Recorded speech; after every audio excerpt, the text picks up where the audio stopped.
ओम नमः चंडिकाय। मूर्ति रहस्य।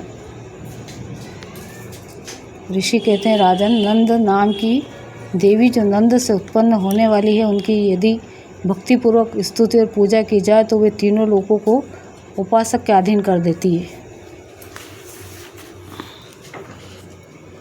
उनके श्री अंगों की कांति कनक के समान उत्तम है। वे सुनहरे रंग के सुंदर वस्त्र धारण करती, उनके आभा स्वर्ण के तुल्य है तथा वे स्वर्ण के ही उत्तम आभूषण धारण करती। उनकी चार भुजाएं कमल, अंकुश, पाश और शंख से सुशोभित है। वे इंदिरा, कमला, लक्ष्मी, श्री तथा रक्तम भुजासना, स्वर्णमय कमल के आसन पर विराजमान है आदि नामों से पुकारी जाती है।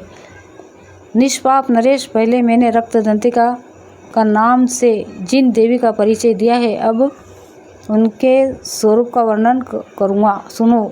वह सब प्रकार के भयों को दूर करने वाली है। वे लाल रंग के वस्त्र धारण करती है। उनके शरीर का रंग भी लाल है और अंगों के समस्त आभूषण भी लाल रंग के हैं। उनके अस्त्र शस्त्र, नेत्र, सिर के बाल, तीखे नाक और दांत सभी रक्त वर्ण के हैं, इसलिए वे रक्तदंतिका कहलाती है और अत्यंत भयानक दिखाई देती है।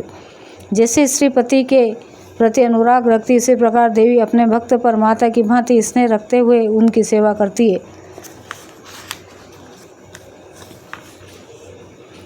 देवी रक्तदंतिका आकार वसुधा की भांति विशाल है। उनके दोनों स्तन सुमेरु पर्वत के समान है। वे लंबे चौड़े, अत्यंत स्थूल और बहुत ही मनोहर हैं। कठोर होते हुए वे अत्यंत कामनीय हैं तथा पूर्ण आनंद के समुद्र, संपूर्ण कामनाओं की पूर्ति करने वाले ये दोनों स्तन देवी अपने भक्तों को पिलाती है। वे अपनी चार भुजाओं से खड़ग, पान पात्र, मुसल और हल धारण करती है। यही रक्त चामुंडा और योगेश्वरी देवी कहलाती है। इनके द्वारा संपूर्ण चराचर जगत व्याप्त है। जो इस रक्तदंतिका देवी का भक्तिपूर्वक पूजन करता है, वह भी चराचर जगत में व्याप्त होता है। वह यथेष्ट भोगों को भोगकर अंत में देवी के साथ संयुज्य प्राप्त कर लेता है। जो प्रतिदिन रक्तदंतिका देवी के शरीर का यह स्तरण करता है, उसकी वे देवी प्रेम पूर्वक संरक्षण सेवा करती है। ठीक उसी तरह जैसे पतिव्रता नारी अपने प्रियतम पति की परिचर्या करती है। शाकंभरी देवी के शरीर की कांति नीले रंग की है। उनके नेत्र नील कमल के समान है। नाभि नीचे है तथा त्रिवली से विभूषित उधर मध्य भाग सूक्ष्म है।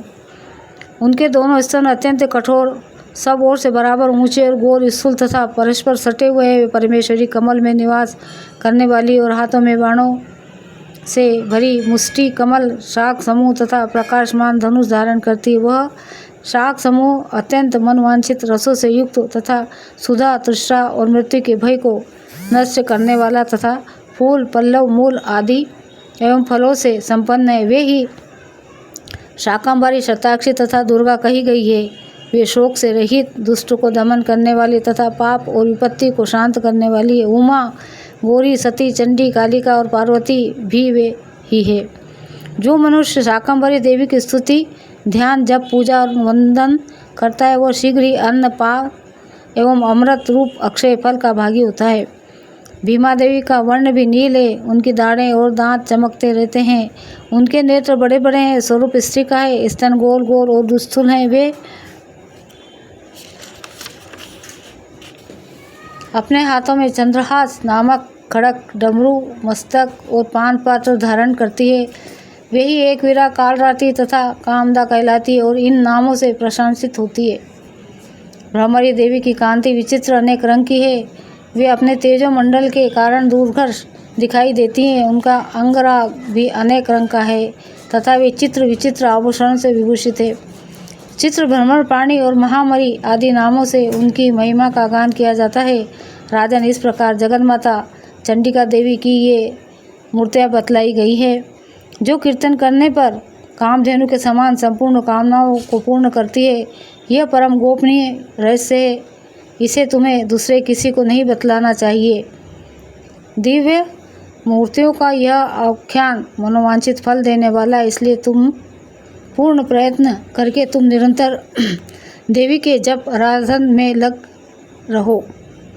सप्तशती के मंत्रों के पाठ मात्र से मनुष्य 7 जन्मों से उपार्जित ब्रह्म हत्या सदृश घोर पातों को एवं समस्त कलमशों से मुक्त हो जाता है।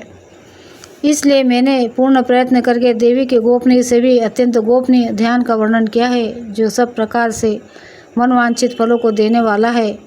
उनके प्रसाद से तुम सर्वमान्य हो जाओगे। देवी सर्वरूपमयी है तथा संपूर्ण जगत देवीमयी है, अतः मैं उन विश्वरूपा परमेश्वरी को नमस्कार करता हूँ।